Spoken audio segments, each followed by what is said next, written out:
आज मोना देरी से सोकर उठी, ऑफिस से छुट्टी जो ले रखी थी।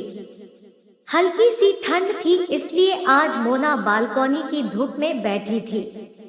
बालकनी में बैठे बैठे वह फिर आदि की यादों में खो गई।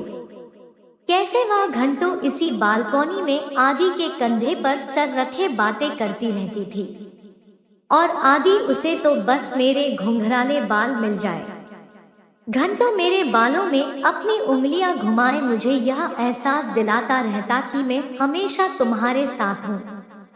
लेकिन होनी को कौन टाल सकता है। आज से लगभग साल भर पहले एक कार हादसे के दौरान आदि मोना को हमेशा के लिए छोड़कर चला गया था।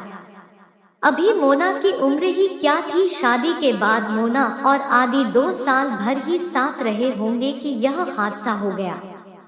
घर वाले मोना पर रोज अपनी नई जिंदगी शुरू करने का दबाव बनाते, कहते अभी तुम्हारी उम्र ही क्या है, तुम अब भी एक नई जिंदगी की शुरुआत कर सकती हो। लेकिन मोना किसी की ना सुनती।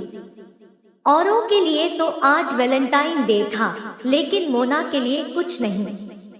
वह हरदम आदि की यादों में ही खोई रहना चाहती थी।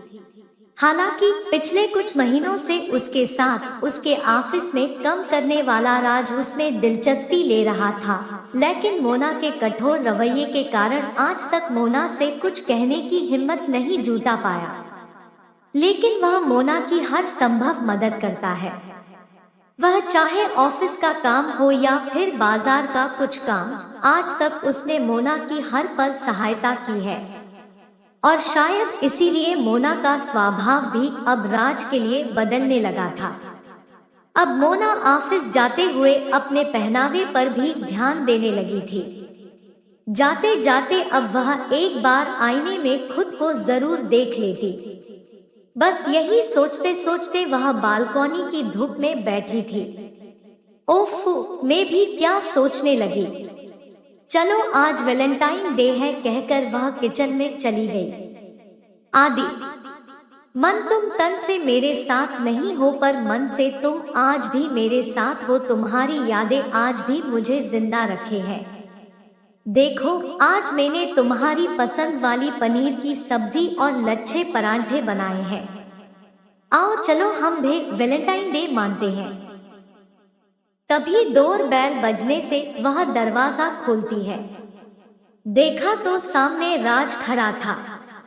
राज को इस समय घर पर देखकर उसे थोड़ा आश्चर्य तो हुआ, लेकिन फिर मन ही मन सोचने लगी कि कहीं ना कहीं आज मन में राज के आने की आस तो थी। अगले ही पल बिना कुछ कहे राज ने अचानक गुलाब का फूल देते हुए अपने प्यार का इजहार कर ही दिया।